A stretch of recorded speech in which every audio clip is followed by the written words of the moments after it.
Okay, guys. So I'm explaining some again basic commands related to Linux. Okay, so last session we have discussed VI editor in detail. So there are a lot of options in VI editor. So which options are frequently used? We have discussed those options only. Okay.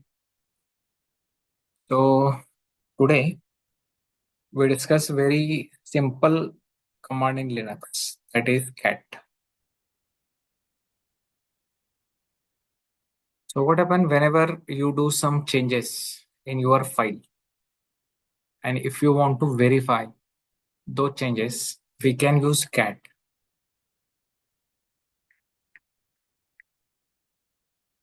So this is first use in order to display content in the file, we can use cat.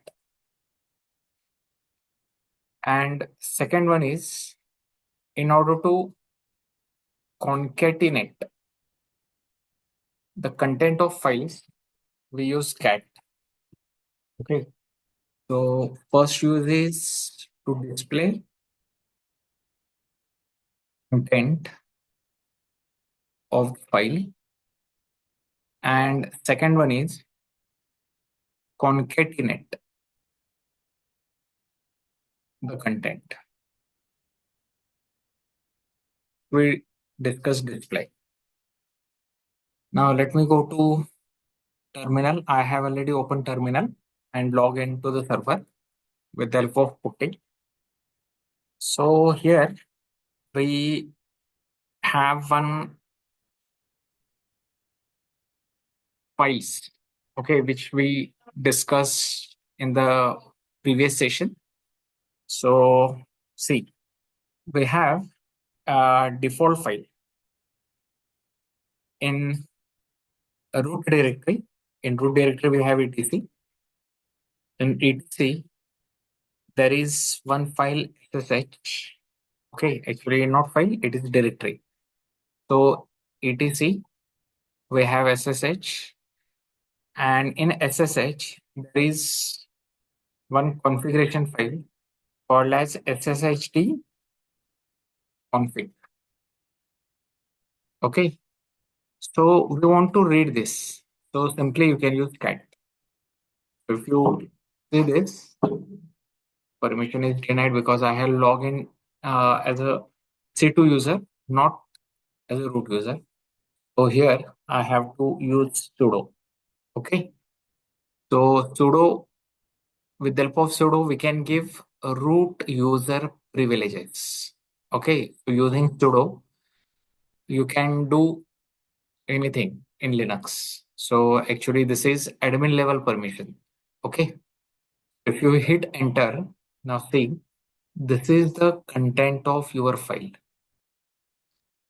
Okay. So using cat without opening this file, need not to use VI, because when we use VI, what happens? See, let me clear this, and suppose let me press upward arrow. So with the help of upward arrow, we can see previous commands. Again, go up with the help of upward arrow, and instead of cat, let me use VI. So in this case, what happens when we use VI? Okay, it we enter in the file. Okay, and this is configuration file. This is very risky because if by some mistake, if you do some changes, unwanted changes, then SSH will not work. Okay, so this configuration file is strictly used for SSH. Okay, so if you want to, so let me come out with the help of escape to enter. Okay, so in order to, we do not want to enter in the file. Okay, so just we want to read the content of the file, then cat is the best option. Okay, so see, this is the entire content in that SSHD hyphen config file, which is a default. Okay, this is already there in Linux. Okay, now suppose we want to create some file. Okay, suppose we have created one file. Suppose let us have VI and let me check already if files are there or not. So using LSC, we have already abc.text, which we have created in the previous session. So let me check content. So we can have that abc.txt. Okay, now this is my first line using header, second line. Okay, so we get all everything. Hello, yes. माझ्याजवळ ठेवली कोण काकांजवळ मोबाईलच बघायचा काका So this is use of cat. Okay. Now suppose we want to give numbering, because sometimes what happen, it is convenient to we want to do some changes in particular line. Okay. So sometimes numbering is required, that will be helpful. So in that case, if you want to give numbering, then we can use flag minus n for number. Now see, we have 4 lines. Okay, last line is empty. Let it showing that line. This is first line. See, we can see number. Okay. In the same way, if we run sshd hyphen config, okay, here only we are giving cat, but if we give flag minus n, then you can see numbers, right?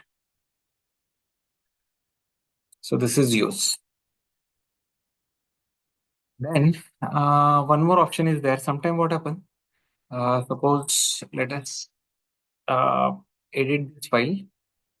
So let me go here, sudo and vi abc.text. Okay. So here I am pressing I. Okay.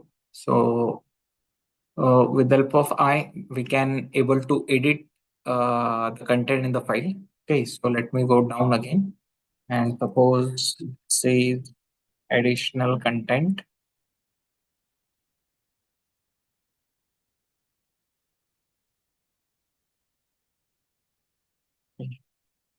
Spelling is wrong. Okay. So again, type anything. Okay, give some space and save this file. Okay. Now, friends, if you read this, if you only read this without n, then you can see like this. Okay. Now, see, we have 2 lines, then there are some lines, they are empty. Again, we have one more line. Again, we have some empty lines and so on. Okay.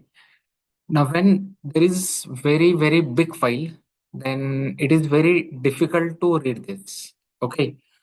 So in that case, for our convenience, we can use flag minus s.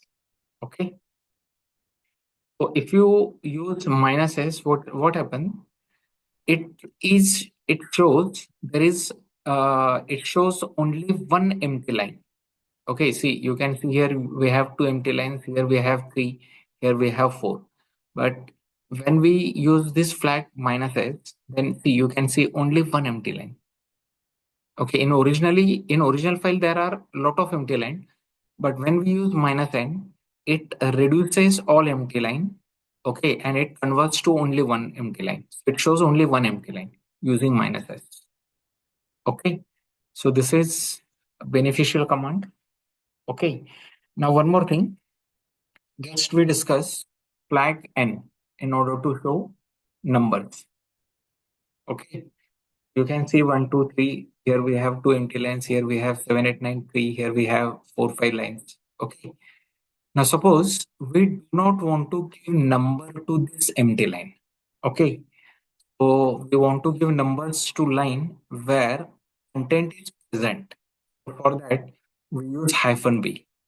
Okay. Now see here we have 4, 5 empty lines, but here you can see there is no number to empty lines. So we have 1, 2, 3. Then it eliminated. It is numbers are not reflected for empty lines. Then we have 4. Then there are no number for empty line. So that can be happen with the help of minus b. But minus b is not useful. Okay, generally we prefer minus n only. Okay. Now let me clear everything. Okay. Any queries? So this is very simple command. Okay.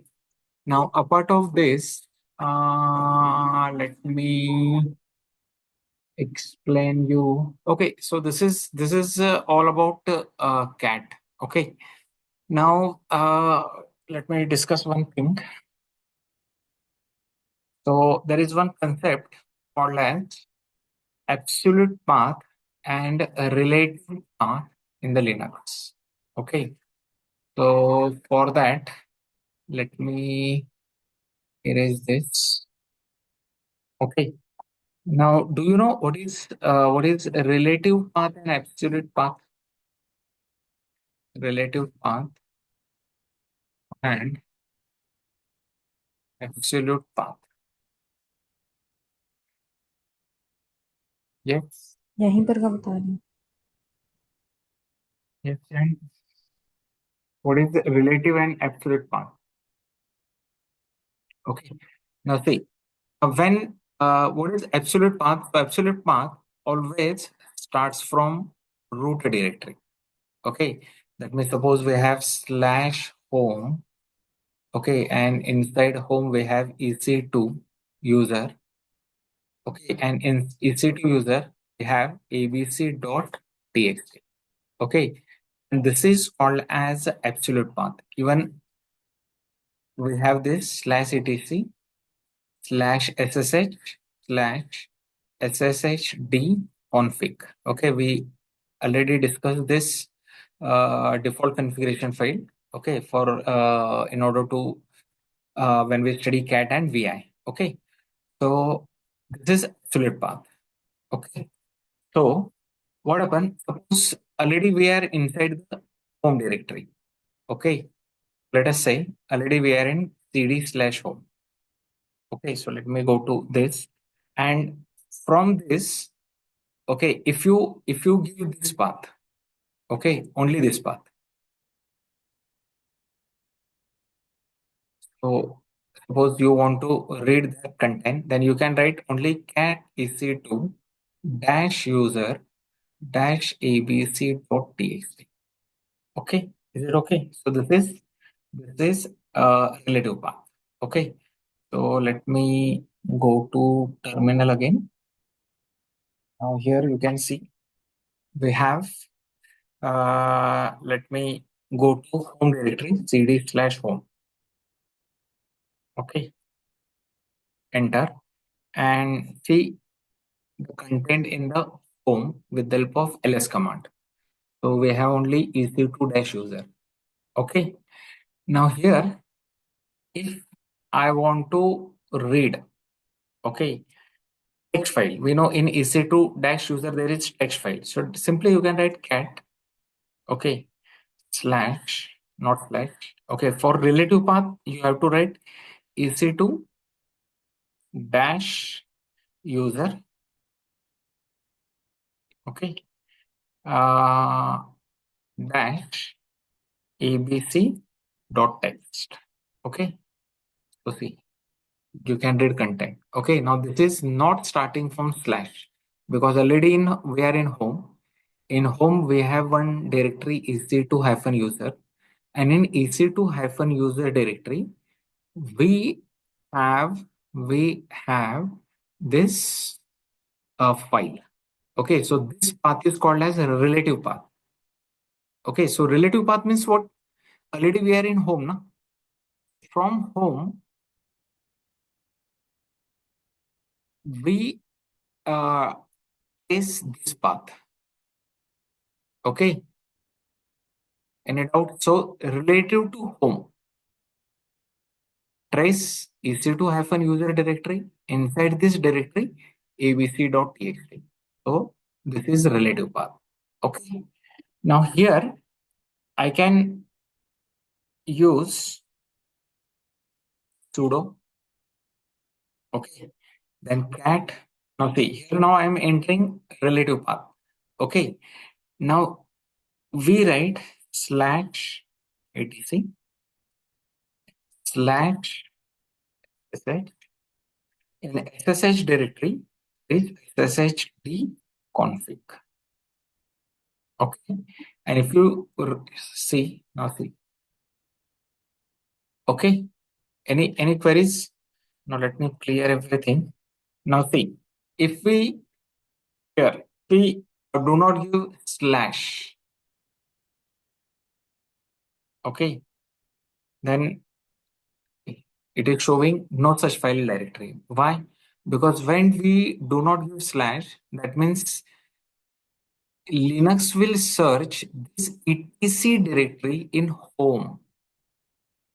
And in home, we have only one directory, ec2-user. Okay. So remember, whenever we have, whenever we have path starts from slash, okay, from root directory, then it is your absolute path. If you are within that folder, okay, so let me go to cd/etc. Okay, and let me check content. See, we have so many files and folder. So let us take this GSS. Okay, this one, this directory. Okay, GSS. So here, if I go, okay, so CD, okay, then we have GSS. Okay, now see here, CD we are in etc, and we know in etc we have GSS. This is absolute path. Enter. Now see ls. Can you try again? Okay, see ls. Okay, now here again we have one more folder. So cd make.d. Okay. So if you press ls, now see there is nothing. Okay. So this cd gss cd make.t. Okay. We are giving this path. Even let me come out of the directory, two directories back. Okay. Now see, we are in /etc. So I want to go directly. Okay, here what I have done, I entered in GSS first, then I entered in make.t. But directly you can do path. Okay, so if you know path, let me go in GSS. Okay, not slash, sorry. GSS and then make.t. Okay, and if you hit enter, now see, PWD, we are in make.t. So this path is called as absolute path. Okay, any queries? So absolute path refers with respect to this directory, and when you start slash, okay, then it refers from a root directory. Okay, so very simple. Okay, now I'm not taking, so let me stop recording first, because in the next session we take other commands. Okay.